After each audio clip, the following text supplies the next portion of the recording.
പലരും അത് കേട്ടിട്ടില്ല പ്രിയപ്പെട്ടവരെ. ദൈവം സംസാരിക്കുമെന്ന് പറയുമ്പോൾ പലർക്കും ആ അനുഭവം ഇല്ല. ഞാൻ വിശ്വാസത്തിൽ വന്ന കാലം, ഞാൻ ചർച്ചിൽ ചെല്ലുമ്പോൾ അവിടെ സാക്ഷ്യം പറയുന്നവരൊക്കെ പറയും, ദൈവം എന്നോട് സംസാരിച്ചു, അടുത്ത ആഴ്ച ഉപവാസം ഇരിക്കണമെന്ന് ദൈവം സംസാരിച്ചു, ഇങ്ങനെയൊക്കെ പറയും. അപ്പൊ എൻ്റെ മനസ്സിലൊരു ചിന്ത, ഓ ദൈവം അങ്ങ് സംസാരിക്കും. ദൈവം ഇപ്പൊ വന്ന് പറയാം, ഹലോ ഗുഡ് മോർണിംഗ്, ഞാൻ ദൈവമാണ്, ഇങ്ങനെയൊക്കെ സംസാരിക്കും. ചുമ്മാ പറയുന്ന ഇവരൊക്കെ ദൈവം സംസാരിച്ചു അങ്ങനെയൊക്കെ വരുമോ? ഇവരുടെ മനസ്സിന്റെ തോന്നലായിരിക്കും എന്നൊക്കെയാണ് എൻ്റെ ചിന്തയിലുണ്ടായിരുന്നത്. ഒരു ദിവസം എൻ്റെ കൂട്ടുകാരായിരുന്ന 2 സഹോദരന്മാരുണ്ട്. അവർ ഹിന്ദു പശ്ചാത്തലത്തിലുള്ളവരാണ്, എൻ്റെ കൂട്ടുകാർ. അപ്പൊ ഞങ്ങളുടെ ജോലി എന്താ? ഇതുപോലുള്ള സന്ധ്യാസമയത്ത് ജംഗ്ഷനുകളിൽ ഒത്തുകൂടും. പിന്നെ പോക്കറ്റിലുള്ള ഷെയറൊക്കെ എടുത്തിട്ട് ഒരു കുപ്പിയൊക്കെ മേടിക്കും. അന്ന് ഞാൻ അമ്പലപ്പറമ്പിൽ ഗാനമേളയ്ക്ക് പാടാൻ പോയിക്കൊണ്ടിരിക്കുന്ന സമയമാണ്. എനിക്ക് പാട്ടെന്ന് പറഞ്ഞാൽ ഭയങ്കര ഭ്രാന്ത. ഇപ്പോഴും പാട്ടിനോട് ഭയങ്കര ഇഷ്ടമാണ്, ഭയങ്കര ഇഷ്ടമാണ് പാട്ടിനോട്. അന്ന് ഞാൻ ഗാനമേളയ്ക്ക് ഉത്സവപ്പറമ്പുകളിൽ പാടി നടക്കുന്ന സമയമാണ്. അപ്പൊ ഞങ്ങൾ കൂട്ടുകാരെല്ലാം കൂടെ ഒത്തുകൂടി പിരിവിട്ട് കുപ്പിയെടുക്കും.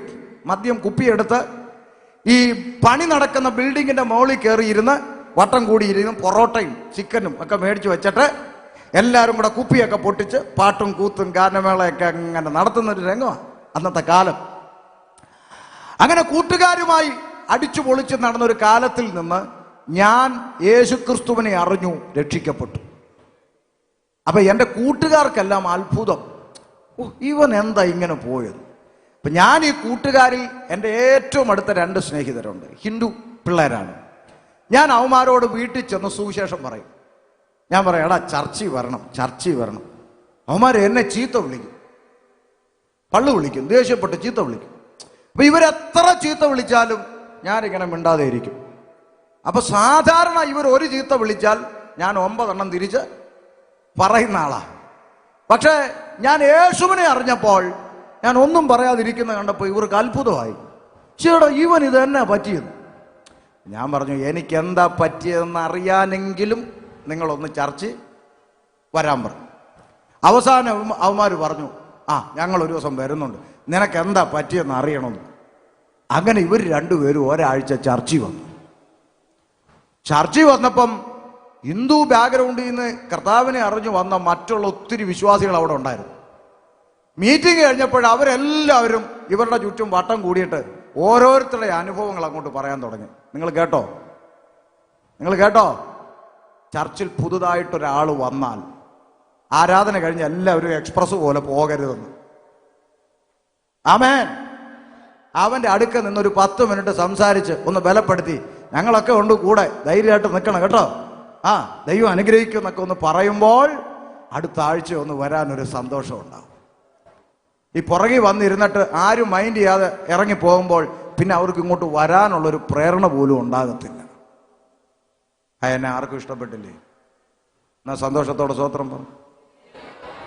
ആമേൻ. അപ്പൊ എല്ലാവരും സംസാരിച്ചു കഴിഞ്ഞപ്പോൾ ഈ ചെറുപ്പക്കാർക്കൊരു സന്തോഷം.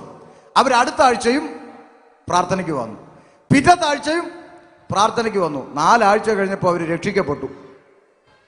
7ാമത്തെ ആഴ്ച അവര് സ്നാനത്തിന് തയ്യാറായി, സ്നാനപ്പെട്ടു വീട്ടിലോട്ട് ചെന്നപ്പോൾ ഇവർക്ക് ഭയങ്കര ആവേശം, യേശുവിനെ അറിഞ്ഞതിൻ്റെ സന്തോഷം. ഒരു ചെറിയ അബദ്ധം കാണിച്ചു. വീട്ടിലോട്ട് കയറി ചെന്ന സന്തോഷത്തിൽ അകത്തിരുന്ന ദൈവങ്ങളെ എല്ലാം കൂടെ എടുത്ത് വെളിയിലോട്ട് എറിഞ്ഞ് അങ്ങ് പൊട്ടിച്ചു. ആവേശം കൊണ്ട്. അപ്പൊ പരിസരത്തുള്ള ആളുകളൊക്കെ അപ്പോഴാണ് അറിയുന്നത്, അയ്യോ ഇവരെന്താ കാണിക്കുന്നെന്ന്. അപ്പോഴാണ് ആളുകൾ പറഞ്ഞത്, ഷമീർ എന്ന് പറഞ്ഞവൻ ഇവരെ എവിടെ കൊണ്ടുപോയി? ചർച്ചിൽ കൊണ്ടുപോയി. അപ്പൊ ഞാൻ നോട്ടപ്പുള്ളിയായി. ഞാൻ ഇത് വല്ലോ അറിയുന്നുണ്ടോ? അന്ന് മൊബൈൽ സംവിധാനമൊക്കെ വന്ന് തുടങ്ങിയിട്ടേ ഉള്ളൂ. അന്ന് അംബാനി 501 രൂപയ്ക്ക് ഒരു കൊമ്പുള്ള ഫോണൊക്കെ കൊടുത്തുകൊണ്ടിരിക്കുന്ന സമയമാണ്. ഓർമ്മയുണ്ടോ? റിലയൻസിന്റെ ഒരു നീല ആ സമയമാണ്. അന്ന് എല്ലാവരുടെയും കയ്യിലൊന്നും ഫോണില്ല. ഞാനിതൊന്നും അറിയുന്നുമില്ല. ഞാൻ ഒരു ദിവസം പതിവ് പോലെ ബൈക്ക് ഓടിച്ച് നേരെ ഇവന്മാരുടെ വീട്ടിലോട്ട് പോകാൻ വേണ്ടി അങ്ങോട്ട് പോകുമ്പോൾ വഴിയരികിൽ വെച്ച് എന്നെ പിടിച്ചു. ഒരു കൂട്ടം ആളുകൾ പിടിച്ചു. ഇലക്ട്രിക് പോസ്റ്റിന്റെ അകത്ത് പിടിച്ചു. കൈ രണ്ടും കെട്ടിയിട്ടു. ഒരുത്തൻ ഓടി വന്നു, ഒറ്റ കിട്ടി. വായിൽ മുഴുവൻ ബ്ലഡായി. ഇടികൊണ്ടു, വായ മുറിഞ്ഞു. വെള്ളം വന്ന് അടിച്ചു. ഞാനിങ്ങനെ വിറയ്ക്കാൻ തുടങ്ങി. ആ അടി കൊണ്ട് പോസ്റ്റിൽ ഇങ്ങനെ കിടക്കും. ഇടിവെട്ടുന്ന പോലൊരു ശബ്ദം എൻ്റെ കാതിൽ മുഴങ്ങി. 1000 നിന്റെ വശത്തും 10,000 നിന്റെ വലത്തുവശത്തും വീഴും, എങ്കിലും അത് നിന്റെ അടുക്കൽ വരികയില്ല. ഭയപ്പെടരുത്, ഞാൻ നിന്നോട് കൂടെ ഇരിക്കുന്നു. സ്തോത്രം. ആ ശബ്ദം എൻ്റെ കാതിൽ പതിച്ചത് മാത്രം എനിക്കറിയാം. ഞാൻ ബലപ്പെട്ടു. ഞാൻ അവരോട് പറഞ്ഞു, കൊല്ലുന്നെങ്കിൽ കൊല്ല്, പോയിട്ട് വേറെ പണിയുണ്ട്. അവൻ ധൈര്യപ്പെട്ടു. എനിക്ക് അപ്പോഴറിയില്ല ഈ ശബ്ദം എവിടുന്നാണെന്ന്. തിരിഞ്ഞും മറിഞ്ഞും നോക്കി ആരെയും കാണുന്നില്ല. അങ്ങനെ നിൽക്കുമ്പോൾ ഈ ചെറുപ്പക്കാർ വിവരമറിഞ്ഞ് ഓടി വന്നു. അവരുടെ വീട്ടിൻ്റെ ഏരിയയിലായി സംഭവം. അവരോടി വന്നു, എൻ്റെ കെട്ടഴിച്ചു. പാസ്റ്റർ പോയിക്കോ, ഈ കാര്യം ഞങ്ങൾ നോക്കിക്കോളാം എന്ന് പറഞ്ഞു. എന്താണ്, ആർക്കാടാ കുഴപ്പമൊന്നും ചോദിച്ച് പയ്യന്മാർ രംഗത്ത് വന്നു. ഞാൻ പെട്ടെന്ന് ബൈക്കെടുത്ത് വീട്ടിൽ പോയി. അത് കഴിഞ്ഞ് 2-3 ആഴ്ച കഴിഞ്ഞപ്പോൾ ഞാനൊരു സഭയിൽ ഇതുപോലെ ആരാധനയ്ക്ക് കസേരയിൽ ഇരിക്കുകയാണ്. അന്ന് പാസ്റ്റർ എഴുന്നേറ്റു. സങ്കീർത്തനം, നമുക്കൊരുമിച്ച് സങ്കീർത്തനം വായിക്കാമെന്ന് പറഞ്ഞു. എഴുന്നേറ്റ് നിന്നു. ഞാനും ബൈബിൾ തുറന്നു. 91-ാം സങ്കീർത്തനം വായിക്കാമെന്ന് പറഞ്ഞു. വായിച്ചു. അത്യുന്നതന്റെ മറവിൽ വസിക്കുകയും സർവശക്തന്റെ നിഴലിൻ കീഴിൽ പാർക്കുകയും ചെയ്യുന്നു. വാക്യപ്രതിവാക്യമായി ഇങ്ങനെ വായിച്ചു വന്നപ്പോൾ അവിടെ കിടക്കുന്നു, 1000 നിന്റെ വശത്തും 10,000 നിന്റെ വലത്തുവശത്തും വീഴും, എങ്കിലും അത് നിന്റെ അടുക്കൽ വരികയില്ല. അപ്പോഴാണ് ഞാൻ ഭയപ്പെട്ടത്, പേടിച്ചു പോയി. ആമേൻ. അന്നേരമായി എനിക്ക് മനസ്സിലാകുന്നത് എന്നോട് സംസാരിച്ച ശബ്ദം ദൈവത്തിന്റെ ശബ്ദമായിരുന്നു എന്നുള്ളത്. അതിനുശേഷം ഞാൻ പലവട്ടം കൊതിച്ചിട്ടുണ്ട്, കർത്താവെ ഒന്നുകൂടെ സംസാരിക്കോ, ഒന്നുകൂടെ കേൾക്കാൻ പലതവണ പ്രാർത്ഥിച്ചിട്ടുണ്ട്. ഞാൻ പറഞ്ഞത്, ഒരൊറ്റ പ്രാവശ്യമെങ്കിലും ദൈവം സംസാരിക്കുന്ന അനുഭവം നിങ്ങളുടെ ജീവിതത്തിൽ ഉണ്ടെങ്കിൽ നിങ്ങളെ കൊന്നാലും നിങ്ങൾ യേശുവിനെ വിട്ടു പോകത്തില്ല. അത്ര മനോഹരമാണ് ദൈവത്തിന്റെ ഇടപെടൽ എന്ന് പറയുന്നത്. മനസ്സിലാകുന്നുണ്ടോ?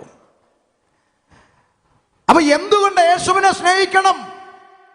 എന്റെയും നിന്റെയും പാപത്തിന് പരിഹാരം വരുത്തുവാൻ പാപത്തിന്റെ ശമ്പളമാകുന്ന മരണമെന്ന ശിക്ഷാവിധി എനിക്കും നിനക്കും പകരമായി യേശു ക്രൂശിൽ ഏറ്റുവാങ്ങി. സർവ മനുഷ്യന്റെയും പാപത്തിന്റെ ശമ്പളം മരണം, അത് യേശു ഏറ്റുവാങ്ങി. അരിമത്യക്കാരനായ യോസേഫിന്റെ കല്ലറയ്ക്കൽ യേശുക്രിസ്തുവിന്റെ ഭൗതിക ശരീരം അടക്കം ചെയ്യപ്പെട്ടു. ഇന്ന് രാത്രി ഞങ്ങൾ ദേശത്തോട് വിളിച്ചു പറയുന്നു, 3 ആണി കൊണ്ട്, അരിമത്യക്കാരനായ യോസേഫിന്റെ കല്ലറ കൊണ്ട് എന്റെ യേശു അവസാനിച്ചിരുന്നെങ്കിൽ, 3 ആണി കൊണ്ട് അവസാനിച്ച ഒരു യേശുവിനെ പ്രസംഗിക്കാൻ ഷമീർ വരത്തില്ല ഈ മേൽപ്പുറത്ത്. 3 ആണി കൊണ്ട് അവസാനിച്ച ഒരു യേശുവിന് വേണ്ടി പാടാൻ ഇങ്ങനെ ഒരു കൊയർ ടീം ഇവിടെ ഇരിക്കത്തില്ല. 3 ആണി കൊണ്ട് അവസാനിച്ച ഒരു യേശുവിനെ പ്രസംഗിക്കാൻ ഇവിടെ ഒരു കൺവെൻഷൻ യോഗം നടത്തത്തില്ല. പിന്നെ എന്തുകൊണ്ട് പാടുന്നു, എന്തുകൊണ്ട് പ്രസംഗിക്കുന്നു? ഞങ്ങൾ പാടുന്നതും പ്രസംഗിക്കുന്നതും കുമ്പനാട്ടും എടത്തുവായിലും കുരിശുമലയിലും പരുമലയിലും ഒന്നും അടഞ്ഞു കിടക്കുന്ന ഒരു കല്ലറവാതിക്കലല്ല, കണ്ണാടിക്കൂടിന്റെ മുമ്പിലല്ല, മറിച്ച് ഉലക മഹാന്മാർ അഖിലരും ഒരുപോൽ കല്ലറക്കകത്തൊടുങ്ങി ഒതുങ്ങി കിടക്കുമ്പോൾ ഇന്ന് രാത്രി ഞങ്ങൾ പ്രസംഗിക്കുന്ന യേശുക്രിസ്തു പാതാളത്തെ ജയിച്ചു, മരണത്തെ ജയിച്ച്, പിശാചിനെ ജയിച്ച്, ലോകത്തെ ജയിച്ച് യേശു ഉയർത്തെഴുന്നേറ്റു. കരങ്ങൾ ഉയർത്തി കർത്താവിനെ സ്തുതിച്ചാട്ടെ. ലോകത്തിലെ സകല മഹാന്മാരുടെ കല്ലറകളും അടഞ്ഞു കിടക്കുന്നു. ഇന്നും ലോകത്തിൽ ദൈവമാണെന്ന് പറഞ്ഞ് അവതാരമെടുത്ത സകല എണ്ണത്തിന്റെയും കല്ലറകൾ അടഞ്ഞു കിടക്കുമ്പോൾ, അതാ ഇന്നേക്ക് 2000 വർഷങ്ങൾക്കപ്പുറം പാലസ്തീന്റെ പച്ചമണ്ണിൽ ഒരൊറ്റ കബറിടം മാത്രം ഇന്നും തുറക്കപ്പെട്ട് കിടക്കുന്നു. സകലമാന കല്ലറകളിലും അവർ ഇവിടെ അന്ത്യ വിശ്രമം കൊള്ളുന്നു എന്നെഴുതിയിരിക്കുമ്പോൾ അതാ തുറക്കപ്പെട്ട കല്ലറവാതിക്കൽ എഴുതി വച്ചിരിക്കുന്നു, അവൻ ഇവിടെ ഇല്ല, അവൻ ഇവിടെ ഇല്ല, അവൻ ഉയർത്തെഴുന്നേറ്റിരിക്കുന്നു. ഹല്ലേലൂയ. ഇന്ന് രാത്രി ഞങ്ങൾ ദേശത്തോട് വിളംബരം ചെയ്യുന്ന യേശു മരണം കൊണ്ട് അവസാനിച്ചു പോയൊരു ജീവിയല്ല, മരിച്ചടക്കപ്പെട്ട് ഉയർത്തെഴുന്നേറ്റ് ഇന്നും ജീവിക്കുന്ന ജീവനുള്ള ദൈവമത്രേ. അതുകൊണ്ടാണ് ഞങ്ങൾ യേശുവിനോട് പ്രാർത്ഥിക്കുന്നത്. ജീവനുള്ളതിനല്ലേ കേൾക്കാൻ പറ്റൂ, ജീവനുള്ളതിനല്ലേ കാണാൻ പറ്റൂ, ജീവനുള്ളതിനല്ലേ സംസാരിക്കാൻ പറ്റൂ. അതുകൊണ്ടാണ് യേശുവിനോട് പ്രാർത്ഥിക്കുമ്പോൾ യേശു പ്രാർത്ഥനയ്ക്ക് ഉത്തരം തരുന്നത് യേശു ജീവിക്കുന്ന ദൈവമായതുകൊണ്ടാണ്. ഹല്ലേലൂയ. അതുകൊണ്ടാണ് ഒരു പാരമ്പര്യ മുസ്ലിം കുടുംബത്തിൽ ജനിച്ചു വളർത്തപ്പെട്ട ഷമീർ അബ്ദുൽ സലാം എന്ന ഞാൻ ഇന്ന് രാത്രിയിൽ യേശു ക്രിസ്തുവിനെ ഉയർത്തുന്നത് യേശു ജീവിക്കുന്ന ദൈവമായതുകൊണ്ടാണ്. ഹല്ലേലൂയ. ഇന്ന് രാത്രിയിൽ ഈ 8:45 യേശു ജീവിക്കുന്നു എന്ന് വിശ്വസിക്കുന്നവർ ഇതിൻ്റെ അകത്തുണ്ടെങ്കിൽ കരങ്ങൾ ഉയർത്തി കർത്താവിനെ സ്തുതിച്ചാൽ. അയ്യോ, എനിക്ക് എന്തൊരു സന്തോഷം. യേശു ഇപ്പോഴും 8:45 ജീവിക്കുന്നെന്നാണ് നിങ്ങളെല്ലാം വിശ്വസിക്കുന്നത് അല്ലേ? സന്തോഷമുണ്ട്, സന്തോഷമുണ്ട്. കാരണം ഞങ്ങളുടെയൊക്കെ നാട്ടിൽ, കേരളത്തിൽ പല ക്രിസ്ത്യാനികളുടെയും വീട്ടിൽ യേശു ചത്തുകുത്തി ഭിത്തിയേലിരിക്കുക. പലരുടെയും വീട്ടിൽ യേശു ചത്ത് ഭിത്തിയേലിരിക്കുക. നിങ്ങൾ വിശ്വസിക്കുന്നു യേശു ഇന്നും? സന്തോഷമുണ്ട്, സന്തോഷമുണ്ട്, സന്തോഷം. നിങ്ങളൊന്ന് ചിന്തിച്ച്, നമ്മുടെ സ്റ്റാൻലി ചായൻ ഇവിടെ ഇരിപ്പുണ്ട്.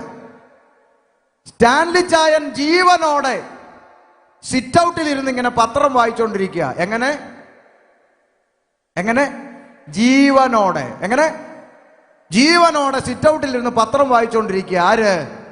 നമ്മുടെ സ്റ്റാൻലി ചായൻ. അപ്പൊ സ്റ്റാൻലി ചായൻ ഒരു മകൻ ഉണ്ടെന്ന് വിചാരിക്കുക. ഈ മകൻ സ്റ്റാൻലി ചായന്റെ നല്ലൊരു ഫോട്ടോ എടുത്ത് നേരെ മതിലെ കൊണ്ട് ആണി അടിച്ചു വെച്ചു. പുള്ളി അവിടെ ജീവനോടെ പത്രം വായിച്ചുകൊണ്ടിരിക്കുക.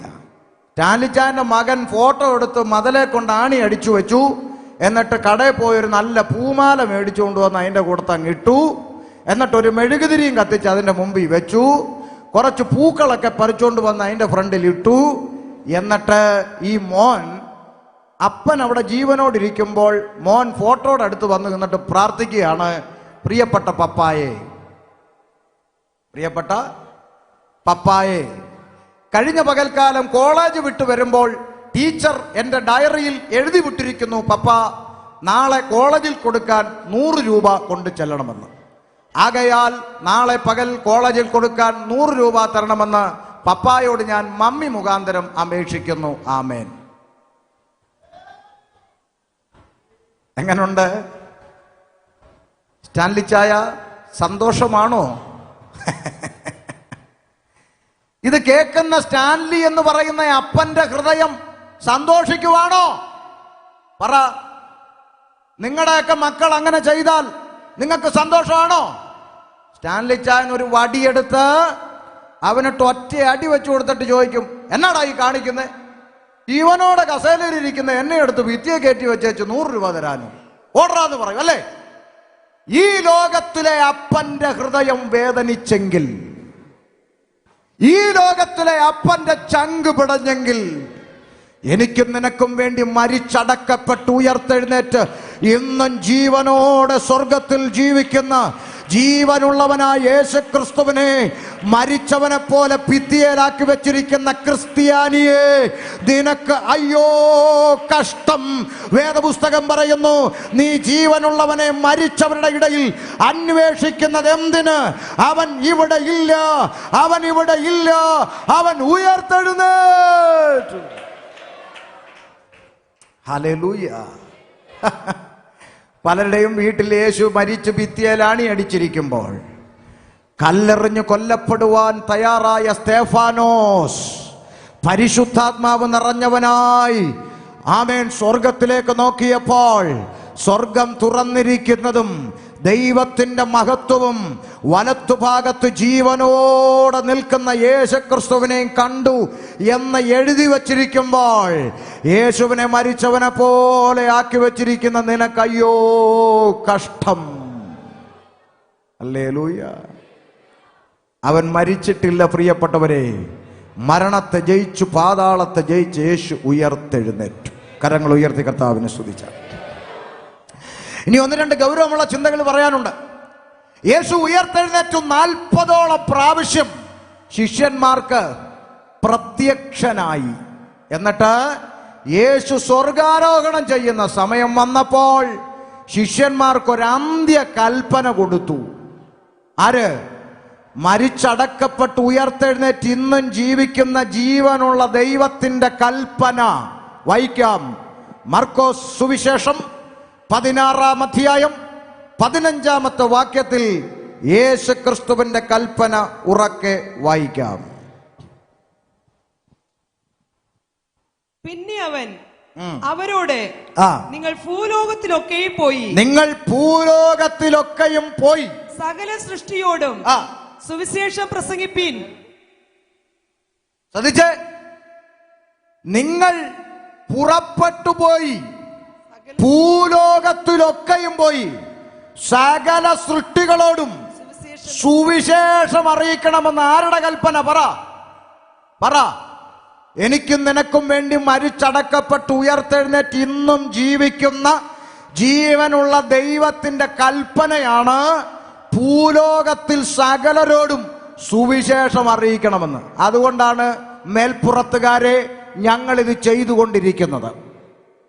അപ്പോൾ ഇത് ചെയ്യണ്ട എന്ന ഏതെങ്കിലും അണ്ണന്മാര് പറഞ്ഞാൽ ചെയ്യാതിരിക്കാൻ പറ്റുമോ? അതുകൊണ്ട് മേൽപ്പുറത്ത് ഈ ശബ്ദം കേൾക്കുന്ന അണ്ണന്മാരെല്ലാം കേട്ടോണം. ഇവിടുത്തെ ഏത് അണ്ണന്മാര് പറഞ്ഞാലും സുവിശേഷം അറിയിക്കുന്ന പരിപാടി ഇവിടെ നടന്നുകൊണ്ടേയിരിക്കും. അത് ദൈവത്തിന്റെ കൽപ്പനയാണ്. ഞങ്ങൾക്ക് മനുഷ്യരെക്കാൾ അധികം ദൈവത്തെ അനുസരിച്ചേ പറ്റത്തുള്ളൂ. അതുകൊണ്ടാണ് അങ്ങനെ ചെയ്യുന്നത്. ആരോടും ദേഷ്യമുള്ളത് കൊണ്ടല്ല, ആരോടും പിണക്കമുള്ളത് കൊണ്ടല്ല, വാശിയുടെ പുറത്ത് ചെയ്യുന്നതല്ല. ഇത് ദൈവത്തിന്റെ കൽപ്പനയായതുകൊണ്ട് ചെയ്യുന്നതാണ്. അതുകൊണ്ട് ഇവിടെ ആരെങ്കിലും വന്ന് ഓലപ്പാമ്പ് കാണിച്ചിട്ട് ചെയ്യണ്ടെന്നൊക്കെ പറഞ്ഞാൽ അതൊക്കെ മനസ്സിൻ്റെ അകത്ത് ഇരുന്നാൽ മതി. ഇന്നലെ പറഞ്ഞ പോലെ വരട്ടലും വിളച്ചിലും ഒന്നും ഇങ്ങോട്ടും എടുക്കണ്ട എന്നുള്ളതാണ്. യേശു ക്രിസ്തുവിന്റെ അന്ത്യ കൽപ്പനയാണ് സകല സൃഷ്ടികളോടും സുവിശേഷം അറിയിക്കണം. ഇനി മേൽപ്പുറത്തുകാർക്ക് സുവിശേഷം കൊണ്ട് എന്തെങ്കിലും ഉപദ്രവം ഉണ്ടായിട്ടുണ്ടെങ്കിൽ മേലിൽ ഇങ്ങനൊരു യോഗം ഇവിടെ നടത്തത്തില്ല. അതിനെന്ത് വേണം?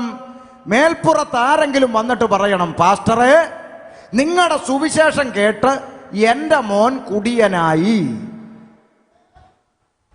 നിങ്ങളുടെ സുവിശേഷം കേട്ടത് മുതൽ എൻ്റെ ഭർത്താവ് കഞ്ചാവ് അടിക്കാൻ തുടങ്ങി. നിങ്ങളുടെ സുവിശേഷം കേട്ടിട്ട് എൻ്റെ ഭാര്യ എന്നെ ഉപേക്ഷിച്ചു പോയി. അങ്ങനെ എന്തെങ്കിലും ദോഷം ആർക്കെങ്കിലും സുവിശേഷം ഉണ്ടാക്കിയിട്ടുണ്ടെങ്കിൽ ഈ പ്രവർത്തനം ഇനി ഇവിടെ നടത്തത്തില്ല. പകരം സുവിശേഷം ആർക്കും ഒരു ദോഷവും ഇന്ന് വരെ വരുത്തിയിട്ടില്ല. പകരം ഇന്നലെ വരെ കള്ളു കുടിച്ചും കഞ്ചാവടിച്ചും അപ്പനും അമ്മയ്ക്കും തലവേദനയായി ജീവിച്ച അനേകം ചെറുപ്പക്കാരെ നാട്ടിനും വീട്ടിനും കൊള്ളാവുന്ന മക്കളാക്കി, നല്ല ഭർത്താവാക്കി, നല്ല ഭാര്യയാക്കി, നല്ല ചെറുപ്പക്കാരാക്കി നാടിനും വീടിനും തിരിച്ചു കൊടുത്ത പുണ്യം പുണ്യം പുണ്യമാണ് സുവിശേഷം. ഈ സുവിശേഷം നാടിന് അനുഗ്രഹമാണ്. ഈ സുവിശേഷം നാട്ടിലെ മാതാപിതാക്കൾക്ക് അനുഗ്രഹമാണ്. കള്ളും കഞ്ചാവും അടിച്ചു നടക്കുന്ന ചെറുപ്പക്കാരെ നന്മയിലേക്ക് നയിക്കുന്ന സന്ദേശമാണ് സുവിശേഷം എന്ന് പറയുന്ന സന്ദേശം. ഇന്ന് വരെയും മേൽപ്പുറത്തുകാർക്ക് സുവിശേഷം ഒരു ദോഷവും ചെയ്തിട്ടില്ല. പിന്നെ ആകെയുള്ളൊരു പരാതി ശബ്ദം കൂടുതലാണെന്നാണ്. എന്താണ്? നിങ്ങളുടെ ശബ്ദം ഇച്ചിരി കൂടുതലാണെന്നാണ് പലരുടെയും പരാതി. അതത്ര വലിയ പരാതി ഒന്നും അല്ല. കാരണം ഇതിനേക്കാൾ അധികം ശബ്ദം ഇവിടെ മാർച്ച് മാസത്തിൽ ഞങ്ങൾ കാണുന്നതാണ്. ഇല്ലേ? 50,000 ബോക്സും കെട്ടി വെച്ച് ടക്കട്ടക്കട്ട അടിക്കുന്നത് അതിൻ്റെ പേരും ശബ്ദമെന്ന് തന്നെയാണ്. അതുകൊണ്ട് ശബ്ദമൊന്നും പറഞ്ഞൊന്നും ഇവിടെ ആരും അങ്ങനെയുള്ള പരിപാടിയൊന്നും വരണ്ട. എല്ലാവർക്കും ഇവിടുത്തെ നിയമം ഒരുപോലാണ്. ആമേൻ. ഇവിടെ പെന്തക്കോസുകാർക്ക് ഇച്ചിരി കുറവും മറ്റുള്ളവർക്ക് ഇച്ചിരി കൂടുതലൊന്നൊന്നുമില്ല. ഇവിടെ ജനാധിപത്യമാണ്. എല്ലാവർക്കും ഒരുപോലെ സ്വാതന്ത്ര്യമുള്ള ജനാധിപത്യ രാജ്യത്തിലാണ് ജീവിക്കുന്നത്. അതുകൊണ്ട് ശബ്ദത്തിന് ബഹുമാനപ്പെട്ട പോലീസ് അധികാരികളുടെ അനുവാദം എടുത്താണ് സുവിശേഷ യോഗങ്ങൾ നടത്തുന്നത്. പിന്നെ ആലയത്തിൻ്റെ അകത്ത് ശബ്ദം വെക്കുന്നതിന് നിയമ അനുമതിയുടെ ആവശ്യമില്ല. പുറത്തോട്ട് ബോക്സ് വെക്കരുതെന്നാണ് നിയമം പറയുന്നത്. അങ്ങനെ വെക്കണമെങ്കിൽ അനുവാദം മേടിക്കണം. അത് മേടിച്ചിട്ടേ ദൈവദാസന്മാർ യോഗം നടത്താറുള്ളൂ. പിന്നെ കോമ്പൗണ്ടിൻ്റെ അകത്താണെങ്കിൽ ഇതുപോലൊക്കെ വെച്ച് നടത്തും. അകത്ത് വന്ന് കേൾക്കേണ്ടവർക്ക് കേൾക്കാം. പുറത്തുള്ളവർക്ക് കേൾക്കാൻ ബുദ്ധിമുട്ടാണെങ്കിൽ ചെവിയിൽ പഞ്ഞി വെക്കാം. അല്ലെങ്കിൽ സീരിയലോ സിനിമയോ വെച്ചിട്ട് സൗണ്ട് കൂട്ടി അങ്ങ് വെച്ചാൽ മതി. ഇത് അവിടെ കേൾക്കത്തില്ല. അതിൻ്റെ അപ്പുറത്ത് ഒരു ദോഷവും സുവിശേഷം നാടിന് ചെയ്തിട്ടില്ല, ചെയ്യത്തില്ല. സുവിശേഷം ദേശത്തിന് അനുഗ്രഹമാണ്. കരങ്ങൾ ഉയർത്തി കർത്താവിനെ സ്തുതിച്ചാൽ. ഇല്ലെങ്കിൽ നിങ്ങളൊന്ന് നോക്കിയേ, ഈ കസേരയിൽ ഇരിക്കുന്ന എത്ര എണ്ണം ഉണ്ടെന്ന് നോക്കും. നല്ല തണ്ടും തടിയും ആരോഗ്യവും മസിലും ഒക്കെ ഉള്ള നല്ല ഇറച്ചിയുള്ള ടീമുകളായിരിക്കുന്നു അല്ലേ? കണ്ടില്ലേ? ഇവരൊക്കെ സുവിശേഷ നിമിത്തമല്ലേ കുഞ്ഞാടുകളെ പോലെ ഇവിടെ ഇരിക്കുന്നത്? ഇല്ലെങ്കിൽ ഇതൊക്കെ ആരാ പുള്ളി കൊള്ള? ഈ സുവിശേഷം അകത്ത് കയറിയോണ്ടാണ് ആട്ടുംകുട്ടിയെ പോലെ ഇങ്ങനെ ഇരിക്കുന്നത്. ഇല്ലെങ്കിൽ ഇതൊക്കെ ആരാ ഐറ്റം? കള്ളും കുടിച്ച് ഇവരൊക്കെ റോഡിലോട്ട് ഇറങ്ങിയാൽ എങ്ങനെ ഇരിക്കും? അതുകൊണ്ട് ഈ ചെറുപ്പക്കാരെല്ലാം നന്നാക്കിയ സന്ദേശമാണ് സുവിശേഷം. കുടുംബങ്ങളിൽ സമാധാനം തരുന്ന സന്ദേശമാണ് സുവിശേഷം. മക്കൾക്ക് കൊള്ളാവുന്ന അപ്പന്മാരെ തരുന്നതാണ് സുവിശേഷം. ഭാര്യയ്ക്ക് കൊള്ളാവുന്നവനായി ഭർത്താവിനെ രൂപാന്തരപ്പെടുത്തുന്നതാണ് സുവിശേഷം. ഭർത്താവിന് കൊള്ളാവുന്ന നല്ല ഭാര്യയായി സഹോദരിമാരെ രൂപാന്തരപ്പെടുത്തുന്നതാണ് സുവിശേഷം. അങ്ങനെ ദേശത്തിന് നന്മ വിതറുന്നതാണ് സുവിശേഷം. ഈ സുവിശേഷം ലോകമൊക്കെയും അറിയിക്കുവാൻ യേശു ക്രിസ്തു കൽപ്പിച്ചു. തീർന്നില്ല. ഈ കൽപ്പന കൊടുത്തതിന് ശേഷം യേശു സ്വർഗാരോഹണം ചെയ്യുവാനായി യേശു ശിഷ്യന്മാരുടെ കണ്ണിൽ നിന്ന് മറഞ്ഞ് രൂപാന്തരപ്പെട്ടു പോയപ്പോൾ അതാ സ്വർഗത്തിൽ നിന്ന് ദൂതന്മാർ ഇറങ്ങി വന്നു. എന്നിട്ട് ആകാശത്തോട്ട് നോക്കി നിൽക്കുന്ന ശിഷ്യന്മാരെ നോക്കി ദൂതന്മാർ ഒരു വാചകം വിളിച്ചു പറഞ്ഞു. വായിക്കാം. അപ്പോസ്തല പ്രവൃത്തി 1-ാം അധ്യായം 11-ാമത്തെ വാക്യം. ഗലീല പുരുഷന്മാരെ, നിങ്ങൾ ആകാശത്തിലേക്ക് നോക്കി നിൽക്കുന്നത് എന്ത്? നിങ്ങൾ ആകാശത്തിലേക്ക് നോക്കി നിൽക്കുന്നത് എന്ത്? നിങ്ങളെ വിട്ട് സ്വർഗാരോഹണം ചെയ്ത ഈ യേശുവിനെ സ്വർഗത്തിലേക്ക് പോകുന്നവനായി നിങ്ങൾ കണ്ടതുപോലെ തന്നെ അവൻ വീണ്ടും വരുമെന്ന് പറഞ്ഞു. യേശു വീണ്ടും വരുമെന്ന് പറഞ്ഞു. കരങ്ങൾ ഉയർത്തി കർത്താവിനെ സ്തുതിച്ചാട്ടെ. ഇന്ന് രാത്രി ഞങ്ങൾ മേൽപ്പുറത്തോട് ഉച്ചത്തിൽ വിളംബരം ചെയ്യുന്നു. യേശു ക്രിസ്തു വീണ്ടും മടങ്ങി വരാൻ പോവുകയാണ്. ഹല്ലേലൂയ.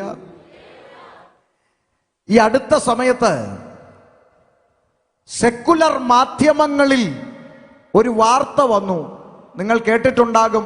എന്താണ് ആ വാർത്ത? സൂര്യന്റെ ഒരു കഷണം ഇളകി ഭൂമിക്ക് ചുറ്റും കറങ്ങിക്കൊണ്ടിരിക്കുന്നു. അത് ഭൂമിയിൽ വന്ന് പതിക്കുമോ, ഭൂമിക്ക് എന്തെങ്കിലും സംഭവിക്കുമോ എന്നൊക്കെ പറഞ്ഞുകൊണ്ട് വാർത്താ ചാനലുകളിൽ ചർച്ചകൾ നടക്കുന്നു. നാസ പുറത്തുവിട്ട വാർത്തയാണ്.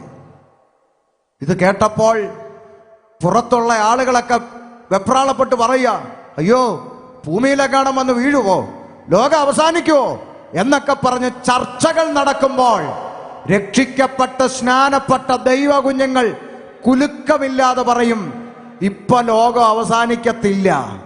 പിന്നെന്താ ഇതൊക്കെ സംഭവിക്കുന്നത്?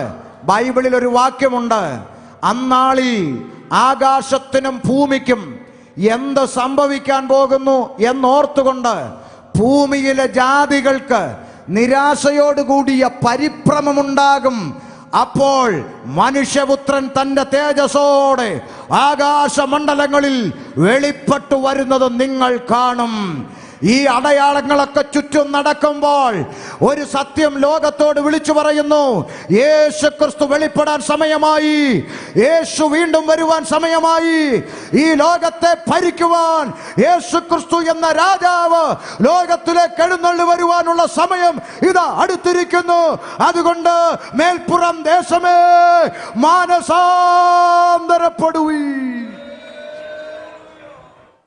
ഹല്ലേലൂയ. യേശു മടങ്ങി വരും.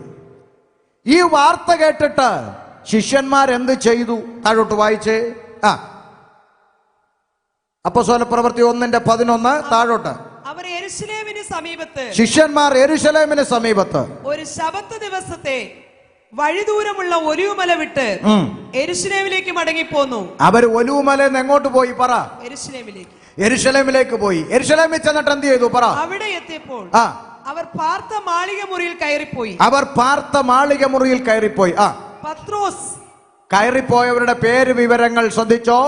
പത്രോസ്, യോഹന്നാൻ, യാക്കോബ്, അന്ത്രയോസ്, ഫിലിപ്പോസ്, തോമസ്, ബർത്തലോമായി, മത്തായി, അൽഫായുടെ മകനായ യാക്കോബ്, എരിവുകാരനായ ശീമോൻ, യാക്കോബിന്റെ മകനായ യൂദ, ഇവരെല്ലാവരും സ്ത്രീകളോടും യേശുവിന്റെ അമ്മയായ മറിയോടും.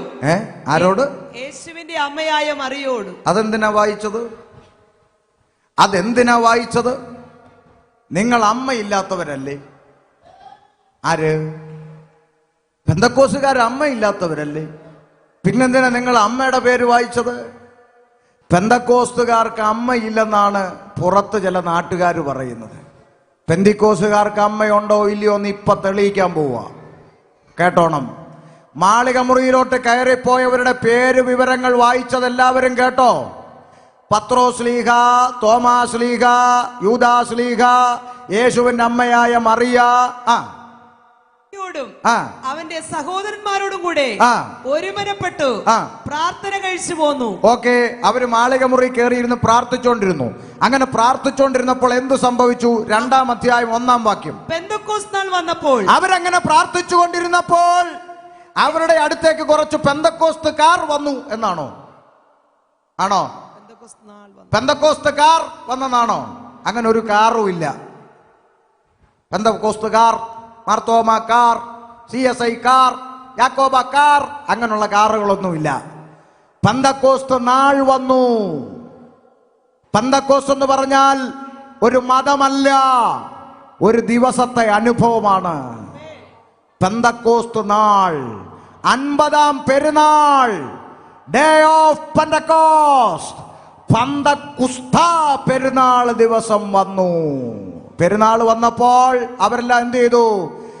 തെങ്ങിന്റെ മുകളിൽ കയറി ഓലമടലും വെട്ടി ഓലക്കാലും പിടിച്ചുകൊണ്ട് റോഡിൽ കൂടെ നടന്നെന്നാണോ? അല്ല. പെരുന്നാൾ വന്നപ്പോ അവരെന്ത് ചെയ്തു? വായിച്ചേ. എല്ലാവരും ഒരു സ്ഥലത്ത് ഒന്നിച്ചു കൂടിയിരുന്നു, പ്രാർത്ഥിക്കാൻ ഒരുമിച്ച് കൂടിയിരുന്നു. അപ്പോഴോ പെട്ടെന്ന് കൊടിയ കാറ്റടിക്കുന്നത് പോലെ ആകാശത്ത് നിന്ന് ഒരു മുഴക്കമുണ്ടായി. അവർ ഇരുന്നിരുന്ന വീട് മുഴുവനും നിറച്ചു. അഗ്നിജ്വാല പോലെ പിളർന്നിരിക്കുന്ന നാവുകൾ അവർക്ക് പ്രത്യക്ഷമായി. അവരിൽ ഓരോരുത്തരുടെ മേൽ പതിഞ്ഞു. ഓക്കെ, എല്ലാവരും പരിശുദ്ധാത്മാവ് നിറഞ്ഞവരായി. കേട്ടെ, എല്ലാവരും, പത്രോസ് ലീഗ, തോമാസ് ലീഗ, യൂദാസ് ലീഗ, യാക്കോബ്, അന്ത്രയോസ്, ഫിലിപ്പോസ്, തോമസ്, എല്ലാവരും പരിശുദ്ധാത്മാവ് നിറഞ്ഞവരായി. ആത്മാവ് അവർക്ക് ഉച്ചരിപ്പാൻ നൽകിയതുപോലെ അന്യഭാഷകളിൽ സംസാരിച്ചു തുടങ്ങി. ചോദ്യം: ഈ അന്യഭാഷയിൽ സംസാരിക്കുന്ന കൂട്ടത്തെയാണ് നാട്ടുകാരെന്ത് വിളിക്കുന്നത്? പറ, ഉറക്കെ പറ. പെന്തക്കോസ്. അങ്ങനാണെങ്കിൽ ഒന്നാമത്തെ പെന്തക്കോസുകാരിയാണ് മറിയ. പിടികിട്ടിയ? ഒന്നാമത്തെ പെന്തക്കോസുകാരനാണ് പത്രോസ് ലീഗ. ഒന്നാമത്തെ പെന്തക്കോസുകാരനാണ് യൂദാസ് ലീഗ. അവരൊക്കെ അന്യഭാഷ പറഞ്ഞതിന് ശേഷമാണ് ഈ പാവപ്പെട്ട ഞങ്ങളൊക്കെ പറയാൻ തുടങ്ങിയത്, അല്ലേ? അതുകൊണ്ട് ഇനി ആരെങ്കിലും നിങ്ങൾ അമ്മയില്ലാത്തവരാന്ന് പറഞ്ഞാൽ തൻ്റെ ഇടത്തോടെ പറയണം, നിങ്ങളുടെ പള്ളിയിൽ ഫോട്ടോയേ ഉള്ളൂ, ഞങ്ങളുടെ കൂടെ ജീവനോടിരുന്ന് അന്യഭാഷ പറഞ്ഞു. മനസ്സിലായോ? ആമേൻ. പിടി കിട്ടിയോ? അതുകൊണ്ട് നമ്മൾ അമ്മ ഇല്ലാത്തവരല്ല. ഒന്നാം തരം പെന്തക്കോസുകാരിയാ മറിയ, അന്യഭാഷ പറയുന്ന കേട്ടാ. അങ്ങനെ ആത്മാവ് നിറഞ്ഞവരായി അന്യഭാഷകളിൽ സംസാരിച്ചു തുടങ്ങിയപ്പോൾ ഈ പരിശുദ്ധാത്മാവിന്റെ നിറവിൽ ഒരാൾ പ്രസംഗിക്കാൻ എഴുന്നേറ്റു. ആര്? പത്രോസ്. പത്രോസ് ലീഗ പരിശുദ്ധാത്മാവിൽ നിറഞ്ഞ് ഒരൊറ്റ പ്രസംഗം. എന്ത് സംഭവിച്ചു? 2-ാം അധ്യായം 37-ാം വാക്യം. ഇത് കേട്ടിട്ട് അവർ ഹൃദയത്തിൽ കുത്തുകൊണ്ട്. ഒന്നൂടെ. ഇത് കേട്ടിട്ട് അവർ ഹൃദയത്തിൽ കുത്തുകൊണ്ട്. പരിശുദ്ധാത്മാവിൽ നിറഞ്ഞൊരൊറ്റ പ്രസംഗം കേട്ടവിടെ ഹൃദയത്തിൽ കുത്തുകൊണ്ട്. ഇവര് പറ, എന്തുകൊണ്ടു? എല്ലാവരും ഉറക്കെ പറ. നിങ്ങളുടെ ആരുടെയെങ്കിലും ബൈബിളിൽ ഇക്കിളി കൊണ്ടെന്നുണ്ടോ? ഉണ്ടോ? പറ, വാ തുറന്ന് പറ. നിങ്ങളുടെ ആരുടെയെങ്കിലും ബൈബിളിൽ പത്രോസിന്റെ പ്രസംഗം കേട്ട് കൂടി നിന്നവർക്കൊക്കെ ഇക്കിളി കൊണ്ടു, അവരെല്ലാം കൂടെ ചിരിച്ചു, അങ്ങനെ വല്ലതും ഉണ്ടോ? ഇല്ല. പരിശുദ്ധാത്മാവ് നിറഞ്ഞവൻ, ആത്മാവിന്റെ നിറവിൽ ഒറ്റ പ്രസംഗം കേട്ടവന്റെ ചങ്കത്ത് കൂത്തുകൊണ്ടു.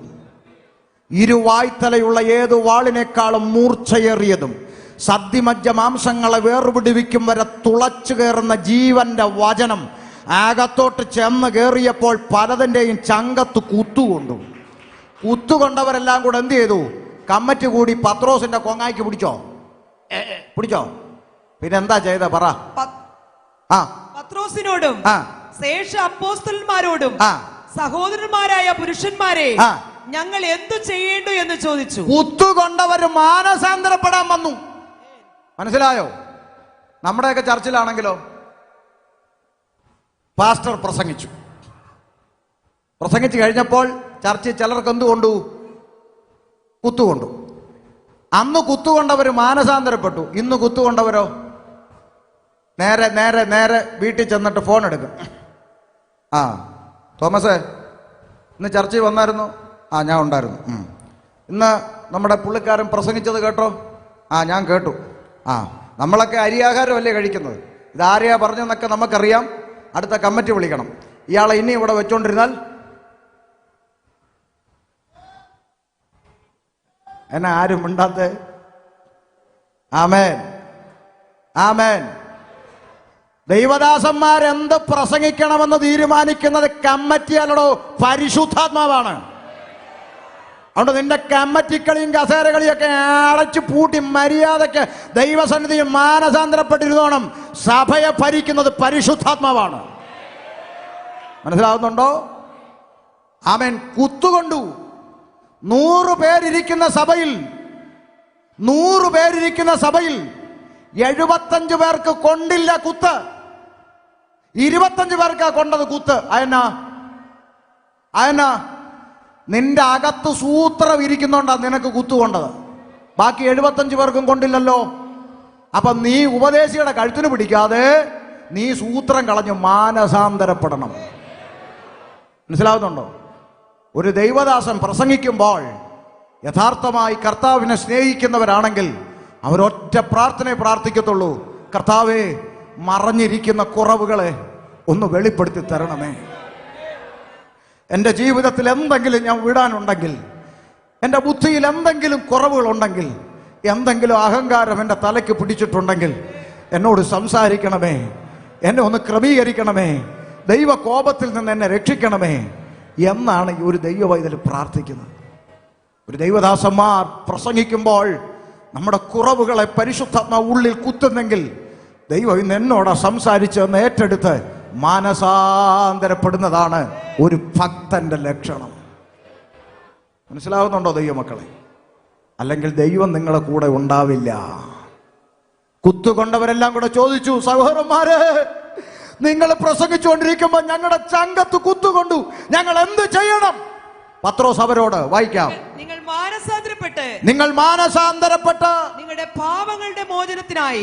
പാപങ്ങളുടെ മോചനത്തിനായി ഓരോരുത്തൻ യേശുക്രിസ്തുവിന്റെ നാമത്തിൽ സ്നാനമേൽപ്പീൻ. ഇന്ന് രാത്രി മേൽപ്പുറത്തുകാരോട് ഞങ്ങൾ വിളംബരം ചെയ്യുന്നു, നിങ്ങളുടെ പാപങ്ങളുടെ മോചനത്തിനായി നിങ്ങൾ എന്ത് ചെയ്യണം? ഒന്നും ചെയ്യണ്ട. ഒരു നാണയത്തുട്ട് കൊടുക്കണ്ട, ഒരു കിലോമീറ്റർ നടക്കണ്ട, ഒരു മെഴുകുതിരി കത്തിക്കണ്ട, ഒരു പുണ്യകർമ്മ ക്രിയാദികളില്ല, ഒരു യാഗപൂജ വഴിപാടുകളില്ല. ഒരൊറ്റ കാര്യം, മാനസാന്തരപ്പെട്ട് സ്നാനപ്പെടുവീൻ, നിങ്ങൾക്ക് പാപമോചനം ലഭിക്കും. അതാണ് സുവിശേഷം. മാനസാന്തരപ്പെട്ട് സ്നാനമേൽപ്പീൻ. പെന്തിക്കോസിൽ ചേരാനല്ല, മതം മാറാനല്ല, പേര് മാറാനല്ല, സർട്ടിഫിക്കറ്റ് തിരുത്താനല്ല, പാപമോചനം ലഭിക്കേണ്ടതിന് മാനസാന്തരപ്പെട്ട് സ്നാനമേൽപ്പീൻ, നിങ്ങൾക്ക് പാപമോചനം ലഭിക്കും. അടുത്ത വാക്ക്, എന്നാൽ പരിശുദ്ധാത്മാവ് എന്ന ദാനം ലഭിക്കും. വാഗ്ദത്തം നിങ്ങൾക്കും നിങ്ങളുടെ മക്കൾക്കും നമ്മുടെ ദൈവമായ കർത്താവ് വിളിച്ചു വരുത്തുന്ന ദൂരസ്ഥരായ ഏവർക്കും ഉള്ളതല്ലോ എന്ന് പറഞ്ഞു. മറ്റു പല വാക്കുകളാലും അവൻ സാക്ഷ്യം പറഞ്ഞ് അവരെ പ്രബോധിപ്പിച്ചു. ഈ വക്രതയുള്ള തലമുറയിൽ നിന്നും രക്ഷിക്കപ്പെടുവീൻ എന്ന് പറഞ്ഞു. അവന്റെ വാക്ക് കൈക്കൊണ്ടവർ സ്നാനമേറ്റു. എത്ര പേര്? അന്ന് 3000-ഓളം പേർ അവരോട് ചേർന്നു. കുത്തുകൊള്ളുന്ന ഒറ്റ പ്രസംഗം. ഹല്ലേലൂയ! ഇക്കിളിപ്പെടുത്തുന്ന പ്രസംഗമല്ല, സന്തോഷിപ്പിക്കുന്ന പ്രസംഗമല്ല, കുത്തുകൊള്ളുന്ന ഒറ്റ പ്രസംഗം. 3000 പേര് രംഗത്ത് വന്ന് പറഞ്ഞു, പാസ്റ്ററേ, ഞങ്ങളുടെ ചങ്കത്ത് കുത്തുകൊണ്ടു, ഞങ്ങൾക്ക് സ്നാനപ്പെടണം. Hallelujah, hallelujah! 3000 എണ്ണം സ്നാനപ്പെടാൻ രംഗത്ത് വന്നു. അടുത്ത വാക്ക്, അവർ അപ്പോസ്തലന്മാരുടെ ഉപദേശം കേട്ടു. സ്നാനപ്പെട്ടവർ അപ്പോസ്തല ഉപദേശം കേട്ടു. കൂട്ടായ്മ ആചരിച്ചു. കൂട്ടായ്മ ആചരിച്ചു. അപ്പം നുറുക്കിയും പ്രാർത്ഥന കഴിച്ചും പോന്നു. ആ കൂട്ടത്തെ നോക്കി സ്വർഗം ഒരു പേര് വിളിച്ചു, സഭ. അതിന്റെ 47-ാം വാക്യം, കർത്താവ് രക്ഷിക്കപ്പെടുന്നവരെ ദിനം പ്രതി സഭയോട് ചേർത്തുകൊണ്ടിരുന്നു. അതാണ് നമ്മൾ വായിച്ച കുറിവാക്യം. പുസ്തകം അടയ്ക്കാം. എന്താണ് സഭ? രക്ഷിക്കപ്പെട്ടവരുടെ കൂട്ടം, സ്നാനപ്പെട്ടവരുടെ കൂട്ടം, ആത്മനിറവ് പ്രാപിച്ച കൂട്ടം, ഉപദേശമുള്ള കൂട്ടം, കൂട്ടായ്മ ആചരിക്കുന്ന കൂട്ടം, അപ്പം നുറുക്കുന്ന കൂട്ടം, പ്രാർത്ഥന കഴിക്കുന്ന കൂട്ടം. അത് പുഴവക്കത്ത് കൂടിയാലും, മരച്ചുവട്ടി കൂടിയാലും, ടെറസിന്റെ മുകളിൽ കൂടിയാലും, ചന്ത മൈതാനത്ത് കൂടിയാലും, രക്ഷിക്കപ്പെട്ടവരുടെ കൂട്ടമാണ് വേദപുസ്തകം പറയുന്ന സഭ. ഒരു വാക്ക് പറഞ്ഞ് അവസാനിപ്പിക്കട്ടെ. ഈ പറയപ്പെട്ട സഭയെ ചേർക്കുവാനാണ് യേശു വീണ്ടും വരാൻ പോകുന്നത്. നീ ഈ സഭയ്ക്കകത്തുണ്ടോ? ഈ കെട്ടിടത്തിലുണ്ടോ എന്നല്ല എൻ്റെ ചോദ്യം. രക്ഷിക്കപ്പെട്ട കൂട്ടത്തിലുണ്ടോ? സ്നാനപ്പെട്ട കൂട്ടത്തിലുണ്ടോ? ആത്മനിറവ് പ്രാപിച്ച കൂട്ടത്തിലുണ്ടോ? ഉപദേശമുള്ള കൂട്ടത്തിലുണ്ടോ? കൂട്ടായ്മ ആചരിക്കുന്നുണ്ടോ? അപ്പം നുറുക്കി പ്രാർത്ഥന കഴിക്കുന്നുണ്ടോ? വേർപാടും വിശുദ്ധിയും പാലിക്കുന്നുണ്ടോ? നിന്നെ കൊണ്ടുപോകാൻ യേശു വീണ്ടും വെളിപ്പെടാൻ പോവുകയാണ്. കരങ്ങൾ ഉയർത്തി കർത്താവിനെ സ്തുതിച്ചാട്ടെ.